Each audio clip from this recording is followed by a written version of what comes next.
श्री स्वामी समर्थ. जय जय स्वामी समर्थ. ओम श्री पितृदेवताय नमः. नमस्कार मंडळी, मी प्रदीप कुलकर्णी. गणपती बाप्पाचं विसर्जन केल्यानंतर लगेचच म्हणजेच भाद्रपद पौर्णिमा ते सर्व पितृ अमावस्या या दरम्यान पितृपक्ष आहे, पितृ पंधरवडा आहे, ज्यालाच आपण महालय म्हणतो किंवा महाळ असं म्हणतो. आपले पूर्वज ज्या तिथीला गेले असतील, पितृ पंधरवड्यातील त्या तिथीला त्यांचं श्राद्ध केलं जातं. त्यांच्या नावे संकल्प करून तर्पण केलं जातं, दानधर्म केला जातो, अन्नदान केलं जातं. त्यामुळं आपोआपच पितृ संतुष्ट होतात आणि आपल्याला आशीर्वाद देतात. श्राद्ध म्हणजे काय, श्राद्ध कोणी करावं, कसं करावं, कधी करावं, यावर्षी म्हणजेच 2024 साली आपल्या पितरांच्या तिथीनुसार श्राद्ध कोणत्या दिवशी घालावं आणि पितृदोष नाहीसा होण्यासाठी पितृ पंधरवड्यामध्ये कोणता उपाय करावा, हीच माहिती आपण आजच्या व्हिडिओत बघणार आहोत. चॅनलवर आपण नवीन असाल, पितृपक्षातील नवरात्रीतील विविध माहितीपूर्ण व्हिडिओंसाठी हे चॅनल सबस्क्राईब करा. आपल्या शंका असतील कमेंट बॉक्समध्ये नक्की विचारा. यावर्षी पितृपक्ष सुरू होत आहे 18 सप्टेंबर म्हणजेच अनंत चतुर्दशीच्या दुसऱ्या दिवशी 18 सप्टेंबर 2024 ते 2 ऑक्टोबर 2024 म्हणजेच भाद्रपद कृष्ण प्रतिपदा ते सर्व पितृ अमावस्या या दरम्यान आपल्याला आपल्या पितरांचं श्राद्ध करायचं आहे.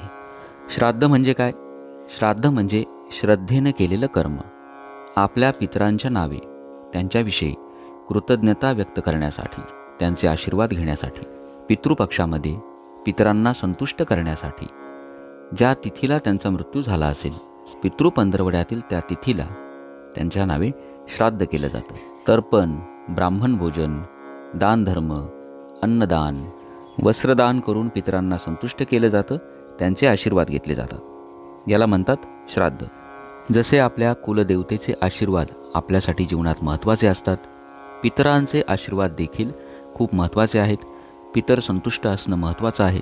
पितर जर संतुष्ट नसतील, पितृदोष लागतो आणि पितृदोष जर लागला, आपल्या घरामध्ये आर्थिक समस्या, विवाह समस्या, भांडणे, कटकटी, मुलांचं शिक्षणात लक्ष न लागणे, अशा समस्या निर्माण होतात.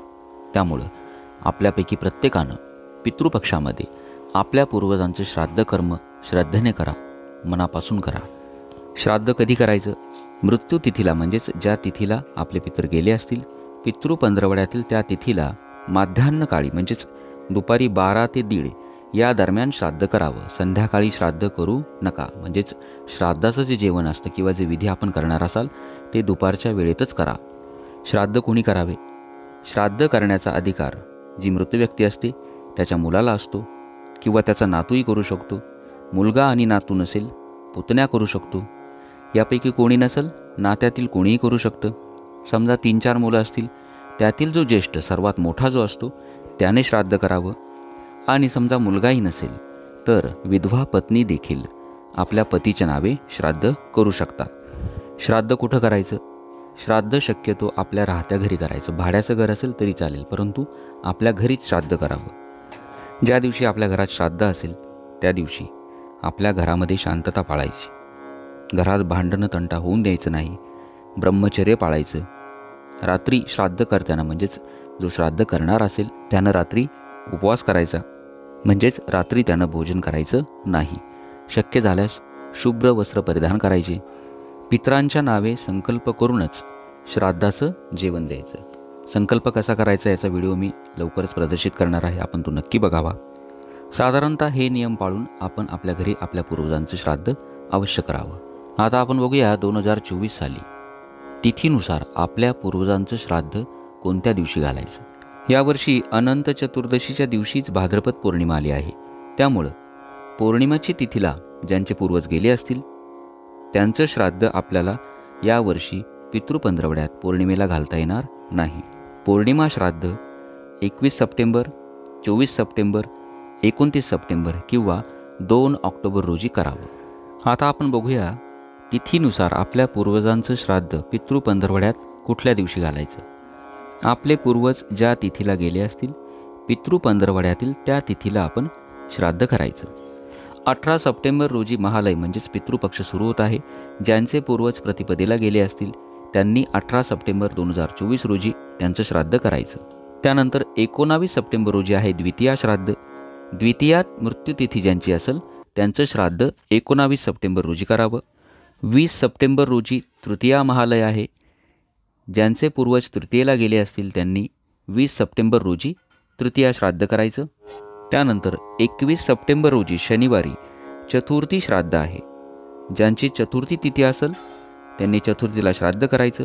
सोबतच पौर्णिमा तिथी ज्यांची असेल त्यांनी देखील या दिवशी श्राद्ध केलं तरी चालेल.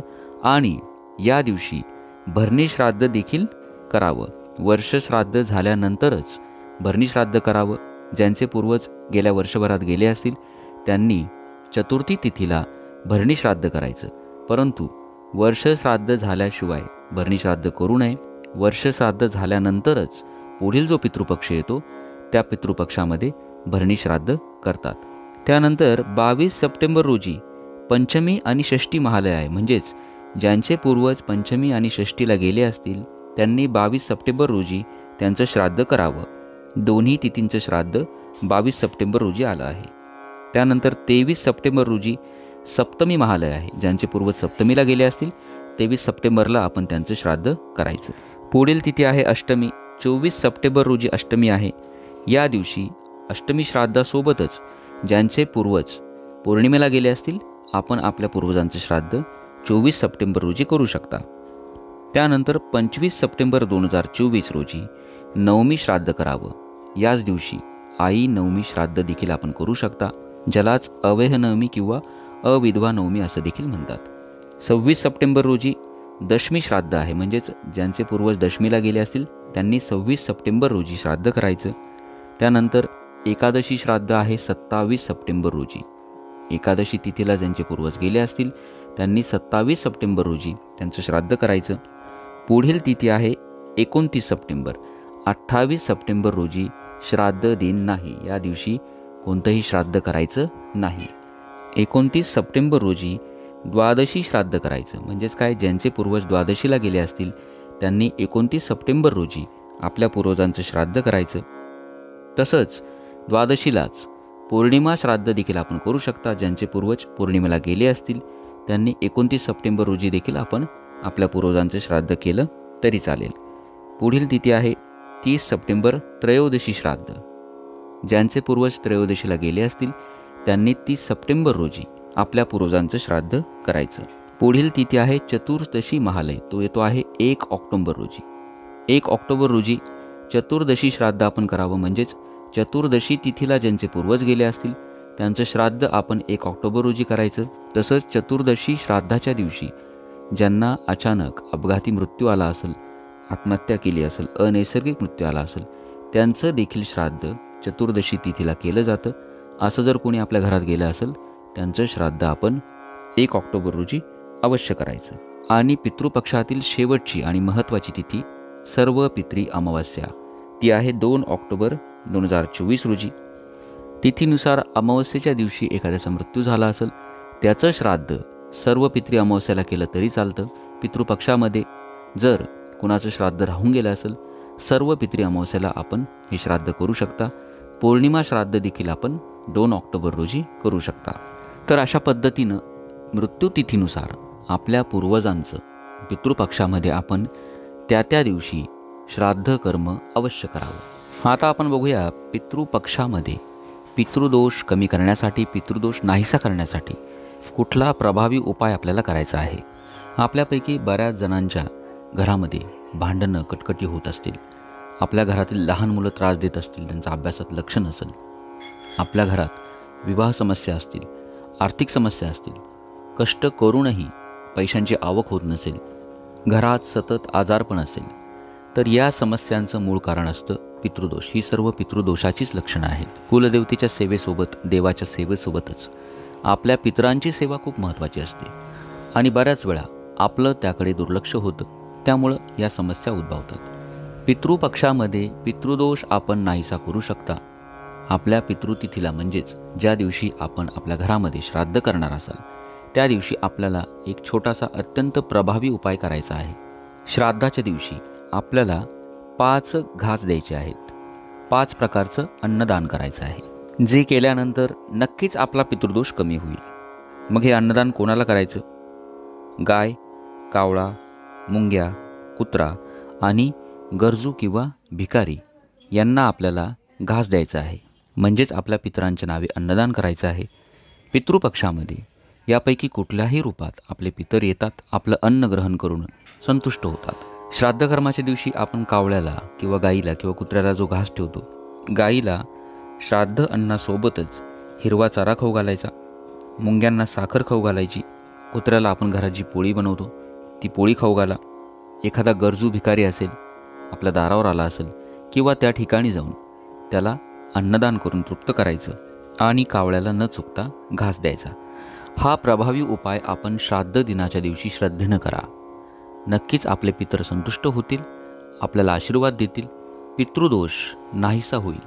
तसंच श्राद्ध कसं करावं, पितृजेवणाचं ताट कसं वाढावं, ताटामध्ये कुठले कुठले पदार्थ असावेत, कोणते नियम पाळायचे, ही सर्व माहिती आपण येणारे जे पुढील व्हिडिओ आहे त्यामध्ये देण्याचा मी नक्की प्रयत्न करेल. आपल्याला या व्हिडिओमधील माहिती आवडली असेल, आपण जास्तीत जास्त सेवेकऱ्यांपर्यंत पोहोचवा.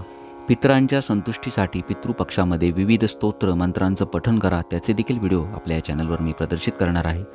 आपल्याला याविषयी काही शंका असतील नक्की विचाराव्यात. चॅनल सबस्क्राईब करा. श्री स्वामी समर्थ. जय जय स्वामी समर्थ.